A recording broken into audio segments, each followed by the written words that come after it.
हिमालय अपने राज बहुत अच्छे से छुपा कर रखता है। बर्फ से ढकी इन पहाड़ियों के नीचे, उन घाटियों में जहां हमेशा कुहासा बना रहता है, वहां कुछ ऐसे सच दफन है जिन्हें जानकर रूह कांप जाए। आज रात हम एक ऐसे ही राज से पर्दा उठाने वाले हैं। एक दास्तान जो सदियों से दबी हुई थी। आज छेरी की कहानी, ना कोई भूत ना राक्षस, ये कुछ और ही है, बहुत पुराना और बहुत ज्यादा भूखा। ये कहानी शुरू होती है 1823 में लेफ्टिनेंट जेम्स वेदरबी की डायरी से। वो कुमाऊं की वादियों का नक्शा बना रहे थे जब उन्होंने एक बूढ़े आदमी का जिक्र किया जिसने उल्टे पैरों वाली मौत के बारे में बताया। उसने कहा कि यह प्राणी 1678 के भयंकर अकाल के दौरान जन्मा था, जब एक 7 साल की बच्ची टेमा को रूपकुंड झील के किनारे मरने के लिए छोड़ दिया गया। उस झील को इतना पवित्र माना जाता है कि लोग कहते हैं इसकी सतह तुम्हारा असली चेहरा दिखा सकती है।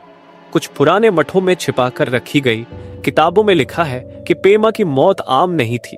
जैसे जैसे सर्दियां तेज होती गईं, झील की रहस्यमयी शक्तियों ने उसकी आखिरी सांसों को अपने भीतर समेट लिया। वसंत में जब शिकारी उसे ढूंढने पहुंचे तो उसका शव वैसा नहीं था। उसकी हड्डियां अजीब तरह से मुड़ चुकी थी, उसके पैर उल्टे हो गए थे और सबसे डरावनी बात, वो मुस्कुरा रही थी। गांव वालों ने डरकर उसका अंतिम संस्कार नहीं किया और यही उनकी सबसे बड़ी गलती थी। इसी से उसकी आत्मा वहीं अटक गई। फिर अजीब घटनाएं होने लगी, न कोई खून न चीख, लेकिन डर ऐसा जो सीधा आत्मा में उतर जाए। जानवर बिना किसी चोट के मरे मिलते, बच्चे कहते एक आंटी रात में मिलने आती है। बुजुर्ग तेजी से बूढ़े होने लगे और हर बार जब पहली बर्फ गिरती किसी एक के पांव में दिखता था फर्क, एक सीधा एक उल्टा। 19वीं सदी के कुछ ब्रिटिश रिकॉर्ड्स में आश्चर्य का जिक्र मिलता है, लेकिन सबसे डरावनी घटना हुई 1987 में कंदा नाम के एक दूर दराज गांव में। अप्रैल में जब रेस्क्यू टीम पहुंची, उन्होंने जो देखा वो किसी बुरे सपने से कम नहीं था। 63 में से सिर्फ 11 लोग जिंदा मिले, बाकी सब ऐसे गायब जैसे हवा में। और जो बचे उनकी हालत देखकर डॉक्टर भी कांप उठे। डॉग राजीव मेहरा की रिपोर्ट के मुताबिक बचे हुए लोगों की त्वचा मम्मी जैसी सूखी हो गई थी, आंखों पर अजीब सा झिल्ली बन गया था। ऐसा उन्होंने पहले कभी नहीं देखा। स्कैनिंग में और भी खौफनाक चीज सामने आई। उनकी हड्डियों में एक जैसी सर्पिल आकृतियां थी, ठीक वैसी ही जैसी सदियों पुरानी शमैनिक चित्रों में मिलती है। मॉडर्न साइंस कहती है ये तब होता है जब शरीर से धीरे धीरे जीवन ऊर्जा खींची जाती है। गवाहों की बातें और भी डरावनी थी। उनका कहना था हर बर्फीले तूफान के वक्त एक बूढ़ी औरत दिखती थी, झुकी हुई लेकिन बहुत फुर्तीली। जिसने उसे घर से भगाया उसका पूरा परिवार गायब हो गया और जिसने अंदर आने दिया उसकी हालत मौत से भी बुरी।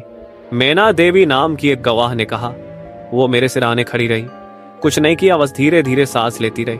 हर सांस के साथ मैं ठंडी होती गई। 3 रात बाद जब खुद को आईने में देखा तो मेरी शक्ल मेरी दादी जैसी हो गई थी। आज जब हमारे पास कैमरे, ट्रैकिंग डिवाइस और हाईटेक टेक्नोलॉजी है, हम सोचते हैं कि अब कोई रहस्य बाकी नहीं, लेकिन सच्चाई बहुत डरावनी है। 2019 की रूपकुंड ट्रैकिंग की एक फोटो में धुंध में एक आकृति दिखती है। जूम करने पर साफ होता है कि उसके पैर अजीब एंगल पर मुड़े हुए हैं। उस तस्वीर के तापमान डेटा में गड़बड़ी है। एक तरफ का टेम्परेचर दूसरी तरफ से 20 डिग्री कम, ठीक वैसा ही जैसा पुरानी घटनाओं में बताया गया था।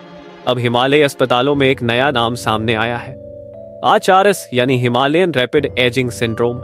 तो अनिका पटेल की रिपोर्ट में 7 ऐसे मरीज थे जो कुछ महीनों में ही बूढ़े दिखने लगे। सबने एक जैसे सपने देखे, सांस लेती हुई औरत। उनके ब्रेन स्कैन में अजीब चीजें दिखी, खास तौर पर उस हिस्से में जो डर को महसूस करता है। 2020 में नंदा देवी पर गई एक खोज टीम ने फ्लैर कैमरे से जो रिकॉर्ड किया वो सबसे डरावना था। कैमरे में एक इंसानी आकृति दिखती है, पर उसका दाहिना पैर बिल्कुल ठंडा, जैसे वो इस दुनिया का हिस्सा ही नहीं। सबसे डरावनी बात यह है कि अब आंचेरी सिर्फ पहाड़ों तक सीमित नहीं रही। दिल्ली से लेकर दार्जिलिंग तक लोग लिफ्ट में एक बूढ़ी औरत को देखने का दावा करते हैं, जिसकी परछाई आईने में नहीं दिखती। हॉस्पिटल के स्टाफ कहते हैं मरीज रातों रात बूढ़े हो जाते हैं, लेकिन कुछ पुराने उपाय आज भी काम करते हैं अगर सही तरीके से किए जाए। बच्चों के गले में लटकने वाला आईना, घर की दहलीज पर नमक की लाइन, लोहे की बुरादे से खींची गई रेखा। ये सब उसे रोक सकते हैं, लेकिन सबसे अहम बात, कभी किसी अनजान को रात में घर के अंदर मत आने दो, क्योंकि आंछेरी मारती नहीं, वो शरीर में समा जाती है। जिन लोगों ने उसे महसूस किया है कहते हैं उसके जाने के बाद भी उसकी मौजूदगी बनी रहती है। गर्मियों में बर्फ जैसी खुशबू, ठंडी हवा की लहरें और हमेशा वो एहसास कि कोई तुम्हें देख रहा है। तो जब आज रात तुम ये कहानी सुन रहे हो, उस ठंडी सी लहर पर ध्यान दो जो गर्दन से नीचे उतर रही है, उस परछाई पर जो जरा सी हिली थी, और उस सांस की आवाज पर जो शायद तुम्हारी नहीं थी। क्योंकि आज छेरी की सबसे बड़ी चाल यही है, तुम्हें यकीन दिलाना कि वो सिर्फ एक कहानी है, जब तक कि वो तुम्हारे सामने ना आ खड़ी हो। अगर ये कहानी सुनकर तुम्हें कुछ अजीब महसूस हुआ, गर्दन पर ठंडी सांस या अकेलेपन में कोई मौजूदगी, तो समझ लो तुम अंधेरा अनप्लग्ड की दुनिया में दाखिल हो चुके हो। सब्सक्राइब करो, बेल आइकन दबाओ, क्योंकि आज छेरी अकेली नहीं है, और भी डर हैं जो अंधेरे में छिपे बैठे हैं। अगर सुनते वक्त तुम्हें कोई अनजाना एहसास हुआ तो वीडियो को लाइक करो। अगर तुमने कभी कुछ ऐसा महसूस किया है जो आज तक समझ नहीं आया, नीचे कमेंट करो, और इस वीडियो को उस दोस्त को भेजो जो इसे अकेले अंधेरे में देखने की हिम्मत रखता है। क्योंकि रात लंबी है और आज छेरी अकेली नहीं है जो अंधेरे में फुसफुसाती है।